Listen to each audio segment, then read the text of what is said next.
She turned her left hand within its restraint and reached slowly up to the shelf, moving with infinite care. It would not do to make a mistake now, to nudge the jar of Nivea cream out of reach along the shelf, or knock it backward against the wall. For all she knew, there might now be a gap between the shelf and the wall, a gap a small-sized, sample-sized jar could easily drop through. And if that happened, she was quite sure her mind would break. Yes, she would hear the jar hit the floor down there, landing among the mouse turds and dust bunnies, and then her mind would just, break. So she had to be careful. And if she was, everything might yet be all right, because maybe there is a God, she thought. And he doesn't want me to die here on this bed like an animal in a leg-hold trap. It makes sense when you stop to think about it. I picked that jar up off the shelf when the dog started chewing on Gerald, and then I saw it was too small and too light to do any damage, even if I managed to hit the dog with it. Under those circumstances, revolted, confused, and scared out of my mind, the most natural thing in the world would have been to drop it before feeling around on the shelf for something heavier.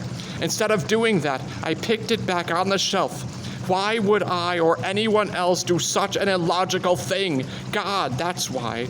That's the only answer I can think of. The only one that fits. God saved it for me because he knew I'd need it. She whispered her cuffed hand gently along the wood, trying to turn her splayed fingers into a radar dish. There must be no slip-ups. She understood that. Questions of God or fate or providence aside, this was almost certainly going to be both her best chance and her last one.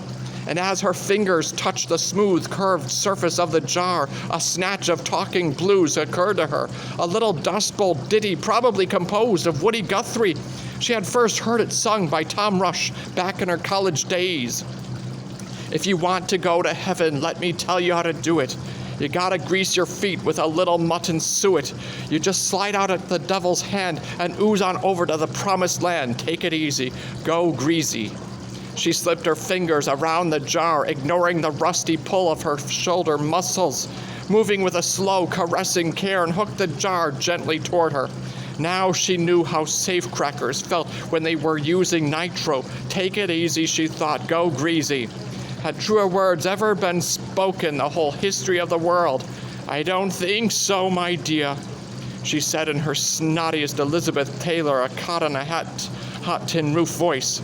She did not hear herself do this, did not even realize she had spoken. Already she could feel the blessed balm of relief stealing over her. It was as sweet as that first drink of fresh, cool water was going to be when she poured it over the rusty razor wire embedded in her throat. She was going to slide out of the devil's hand and ooze on over to the promised land. Absolutely no doubt about it. As long as she oozed carefully, that was. She had been tested. She had been tempered in the fire. Now she would reap her reward. She had been a fool to ever doubt. I think you better stop thinking that way, the good wife said in a worried tone. It will make you careless, and I have an idea that very few careless people ever manage to slide out of the devil's hand. Probably true, but she hadn't the slightest intention of being careless.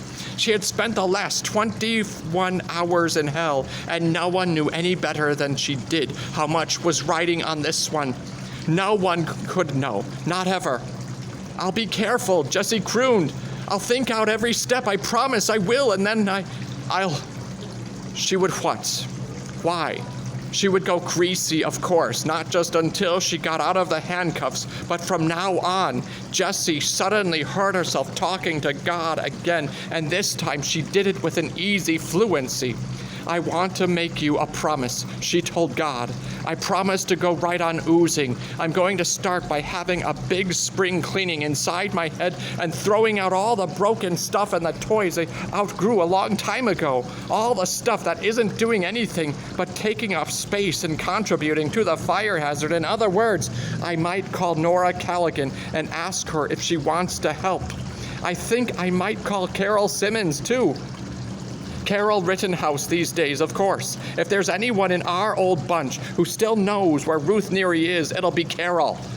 Listen to me, Lord. I don't know if anyone ever gets to the promised land or not, but I promise to stay greasy and keep trying, okay? And she saw, almost as though it were an approving answer to her prayer, exactly how it was supposed to go.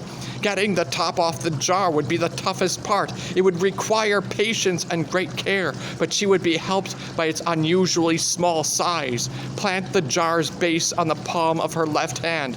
Brace the top with her fingers. Use her thumb to do the actual unscrewing.